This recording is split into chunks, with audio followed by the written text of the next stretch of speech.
Sir నమస్కారం sir. నమస్తే sir, Tirupati laddu కల్తీ కేసులో ఒక కీలక పరిణామం చోటు చేసుకుంది సార్. సిబిఐ వాళ్ళు నలుగురిని అరెస్ట్ చేశారు.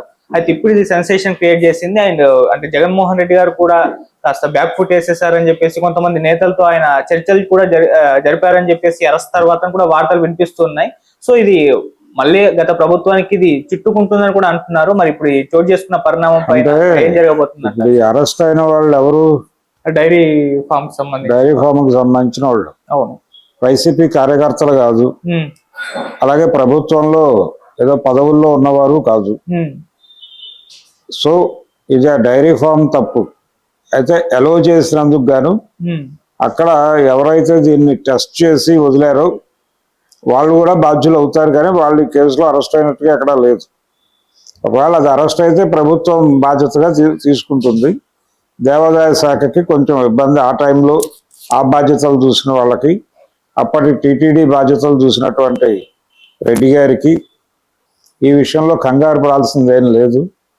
రెండోది, ఈ ప్రసాదం కల్తీ అని ఒక గొడవ ఆ రోజుల్లో జరిగింది. పవన్ కళ్యాణ్ గారు ప్రాయశ్చిత్త దీక్ష చేశాడు.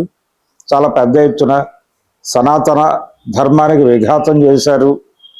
గత ప్రభుత్వం చాలా దారుణాలు చేసింది. మతపరమైనటువంటి అంటే ఒక అన్యాయం జరిగిపోయింది అన్న టోన్లో ప్రొజెక్ట్ చేశారు అందరూ కూడా విపరీతమైనటువంటి హైందవీకరణ చెంది మాట్లాడేశారు.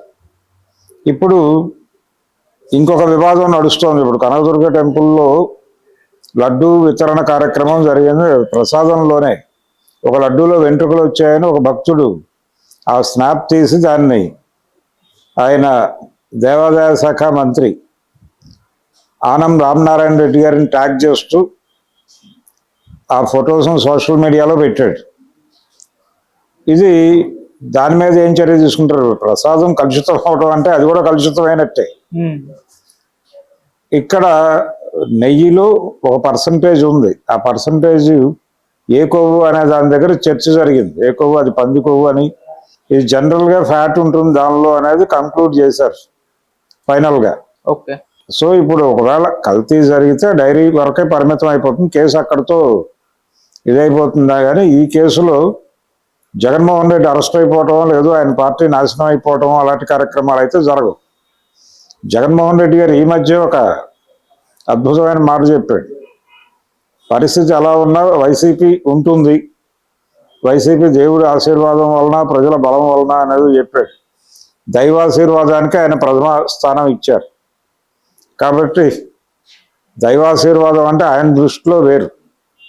కానీ మరి అక్కడ దైవాశీర్వాదం అని చెప్పి అన్నాడు కాబట్టి ఆయనైతే ఈ కేసులో ఇరుక్కునే అవకాశం ఎట్టి పరిస్థితుల్లోనూ లేదు. ఆయనకి ఏ రకమైన ఇబ్బంది కాదు. కాకపోతే అరెస్టు జరిగిపోయింది కాబట్టి ఆ కేసు అక్కడితో సమప్ అవుతుంది అంతే.